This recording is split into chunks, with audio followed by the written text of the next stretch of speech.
हरे कृष्ण। कई भक्तों का एक संशय होता है कि भगवान हमारी मदद करते हैं, जब जब हम कभी संकट में होते हैं तो भगवान हमारा साथ देते हैं। इस तरह से व्यक्ति संशय में होता है। तो भगवान कहते हैं ना कि तुम मेरे नाम में तो हम तेरे काम में, तुम अपने काम में तो हम अपने धाम में। तो एक बार श्री जीव गोस्वामी जो बरसाना वृंदावन में निवास करते थे, तो एक बार जीव गोस्वामी के गुरु श्री रूप गोस्वामी बिना सूचना दिए बरसाना वृंदावन आ पहुंचे और जीव गोस्वामी के कुटिया में आ पधारे।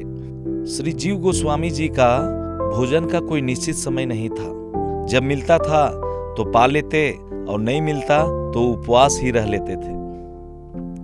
उसमें परिस्थिति ही वही थी। अब गुरु के आगमन से श्री जीव गोस्वामी चिंता में पड़ गए। उनके आने से नहीं, अपनी परिस्थिति को देखते हुए उनको बहुत चिंता सताने लगी। अब जीव गोस्वामी मन ही मन सोचने लगे कि मैं अपने गुरुदेव को क्या भोग अर्पित करूं, हमारे पास तो है ही कुछ नहीं। अब अपनी कुटिया में पूरी तरह से वो छानबीन करने लगे कि कुछ तो मिले। पूरे कुटिया में खोजने के बाद उन्हें 2 दिन की 3 सूखी रोटी मिली और सूखी रोटी के अलावा उनके पास कुछ था भी नहीं। तभी श्री रूप गोस्वामी ने मुस्कुराते हुए कहा, मुझे भोजन पवा देना। अब यहाँ श्री जीव गोस्वामी को रोना आ गया। अब हमारे गुरु को कुछ भोजन अर्पित करने के लिए हमारे पास कुछ नहीं है, 2 सूखी रोटी के अलावा। अब उसी रोटी को अच्छे से साफ सफाई करके जीव गोस्वामी एक थाली में परोस के अब अपने गुरु जी को देने चले। तब तक पीछे से दरवाजे खटखटाने की आवाज आई। जीव गोस्वामी वो थाली अपने गुरु रूप गोस्वामी के सामने परोसे और भागते हुए गए। जैसे ही दरवाजा उन्होंने खोला, एक छोटी सी बच्ची वहां पे दिखाई दी और वो अपने हाथ में एक पतीला खीर लेके खड़ी थी।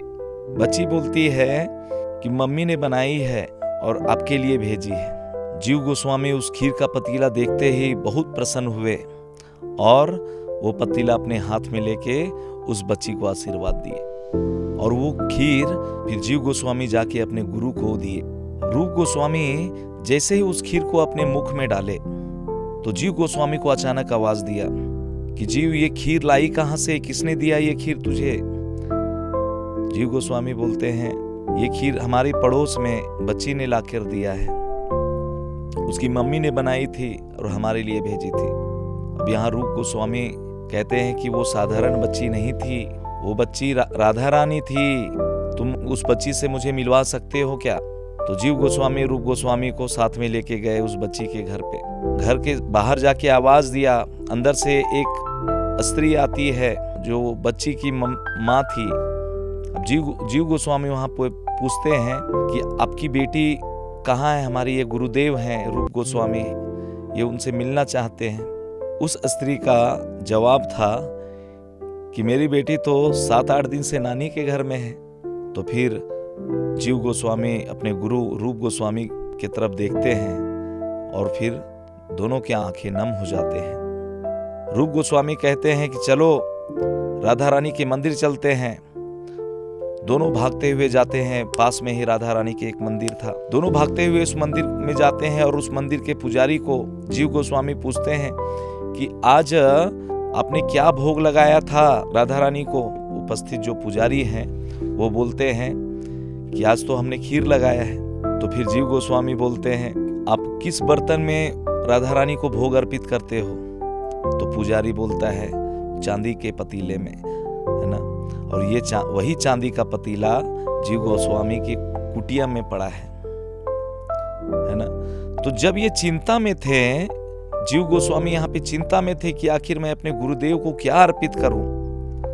तो देखिए किस प्रकार से भगवान अपने भक्तों को दुखी नहीं देखना चाहते, कैसे अपने भक्तों का सहारा बनते हैं भगवान, कैसे अपने भक्तों का मदद करते हैं भगवान, है ना। तो हम जितना श्रद्धा हमें भगवान के प्रति है, जितना हम प्रेम भगवान से करते हैं, उससे कहीं हजारों गुना ज्यादा भगवान हमसे प्रेम करते हैं। पहले तो हमें विश्वास हो, हाँ, क्योंकि हम जब शास्त्र सम्मत नहीं होते, शास्त्र नहीं पढ़ते हैं, हाँ, अपने किसी गुरु के शरण में नहीं जाते हैं, कभी हम मंदिर नहीं जाते हैं, कभी भक्तों का संग नहीं करते हैं, तो फिर हम मनमाना आचरण करना चालू करते हैं। और मनमाना आचरण से कभी आपको भगवान के प्रति श्रद्धा नहीं होगी। भगवान हमेशा अपने भक्तों के ऊपर नजर गड़ाए रहते हैं, एक छत बन के खड़ा रहते हैं। तो इस प्रकार से हमें जानना है कि भगवान अपने भक्तों को हमेशा प्रसन्न देखना चाहते हैं। यहाँ पे जीव गोस्वामी कितना चिंता में पड़ गए थे, अचानक उनके गुरुदेव आए हैं और कुटिया में कुछ खाने को नहीं है। लेकिन राधा रानी किस प्रकार से आती हैं, एक बच्चे के, एक पड़ोसी के रूप में, और फिर उनके सारी चिंताओं को दूर करती हैं, है ना। तो हमें भगवान की भक्ति करनी है, हमें भगवान का नाम जप करना है, और इस प्रकार से कलयुग में भगवान को हमें प्रसन्न करना है। हरे कृष्णा।